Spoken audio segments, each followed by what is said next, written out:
Hi, this is Brian Jones from Valhalla Academy in Frankfort, Kentucky, and this is Mat Chat. What we're going to talk about today is the concept of conditioning before training, or training and learning under conditions of serious fatigue. There are some different viewpoints on this, and coming from an exercise physiology background, I have a PhD in exercise physiology. I teach college full-time. And I've done quite a bit of research in the concept of motor learning and conditions that optimize motor learning. Extreme fatigue is not one of those conditions. So I believe in a warm-up. Okay, I think people need to be warmed up. I think there's the literature, if you look at it, it's kind of iffy on whether or not it prevents injuries, but just from experience, I think people need to be warmed up for physiological reasons, also for psychological reasons. They come in from their day, they've got to leave all that behind. The warm-up, in a sense, is kind of a sort of a psyching ritual. So, I mean, it helps the mind as much as it helps the body.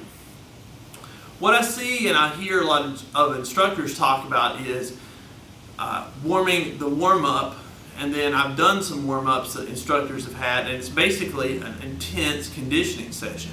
I mean, there's jogging, jumping jacks, and burpees, and push-ups, and squats, to the point where you're just essentially jello before you ever start to work out. You ever start to learn. When you're really tired, it does nothing to improve your learning. You may be trying the technique. First of all, you're not very good at it. You don't even really know the skill that well. And now, because you're tired, you can't even hardly move your arms or legs. So that does nothing to increase the skill. Okay, it doesn't do anything to increase the learning, and it actually makes it more difficult to learn. So the take-home point there is that warm-ups need to do a couple of things. They need to get you ready physiologically and psychologically, and you need to have broken a sweat, lubricated your joints, gotten your mind ready to go. But then, you know, you should be fresh. I mean, you can be a little bit out of breath, but you shouldn't be totally smoked from a warm-up. That's not a conditioning session. Conditioning sessions should come at the end of the class, when you want to finish somebody off, or on an alternative day. They shouldn't come before new skills are taught. The other idea that I see is people talk about how once you're completely fatigued from sparring, then there's this sudden reliance on pure technique, that's the purest technique, that you can't muscle anything anymore. I also disagree with that. The best learning comes when you are moderately fatigued, okay? When you're tired, but you can still think and operate and move your limbs, okay? Performing these techniques, these are not easy techniques to perform to begin with. And taking the ability to move your arms and legs because you're so smoked, you've built up so much lactic acid, your heart's racing so fast, that's not going to improve your thought process in the technical side, and it's not going to improve your physical capacity in that instant, okay? Conditioning, I mean, it's going to make you better overall in terms of aerobic conditioning, but it's not going to suddenly make you rely on techniques, okay? What it's going to do is make you lay there and do nothing, okay? You're going to see that. People get tired. They don't suddenly get an increased amount of skill level. They turtle up or they lay there on their back and they just lay there.